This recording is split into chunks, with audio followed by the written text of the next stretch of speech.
Dua aparatur sipil negara SN Kabupaten Kerinci jadi tersangka baru kasus korupsi PJU Kabupaten Kerinci.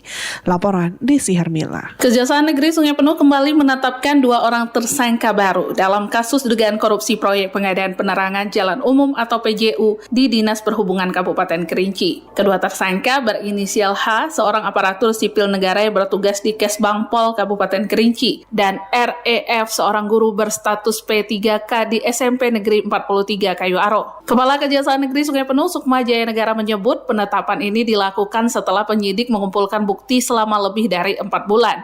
Pemeriksaan melibatkan 45 orang saksi dan 4 orang ahli. Keduanya diduga meminjam nama perusahaan dari salah satu tersangka sebelumnya untuk digunakan dalam proyek tersebut. Akibat perbuatan mereka, negara dirugikan hingga 2,7 miliar rupiah dari total anggaran proyek sebesar 5,5 miliar rupiah. S pada pemerintah Kabupaten Kerinci yaitu di Dinas Kesbangpol Kabupaten Kerinci.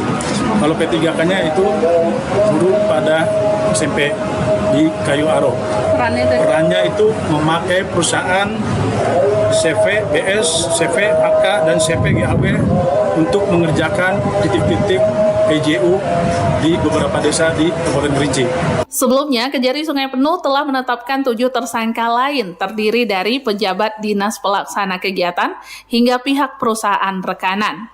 Sementara itu, Kasih Pidana Khusus Kejari Sungai Penuh Yogi Purnomo menambahkan bahwa kedua tersangka dikenakan pasal 2 dan 3 Undang-Undang Tindak Pidana Korupsi Junto pasal 55 ayat 1 KUHP. Kemudian hari ini bertambah lagi 2 yang seperti Pak Kejari menjelaskan tadi itu selaku peminjam perusahaan, ya. Itu kan ada beberapa paket, ada beberapa juga yang mereka gunakan perusahaan tersebut untuk mengerjakan situ. Ya, itu hasil pengembangan ya, hasil pengembangan setelah kita tetapi tersangka kemarin, hasil pengembangannya seperti itu. Makanya kita tetapi tersangka. Terkait pasal nanti dulu. Terkait pasal yang kita sangkakan, ya itu pasal 2 Undang-Undang Tindak Pidana Korupsi dan pasal 3 Undang-Undang Tindak Pidana Korupsi junto pasal 5 ayat 1 ke 1 KUHP ya, turut serta dan semuanya. Kejaksaan menegaskan penyidikan masih terus berlanjut dan tidak menutup kemungkinan ada penambahan tersangka jika ditemukan bukti keterlibatan pihak lainnya. Desi Hermila, RRI Sungai Penuh, Pro 1 RRI, terus mengudara untuk Indonesia.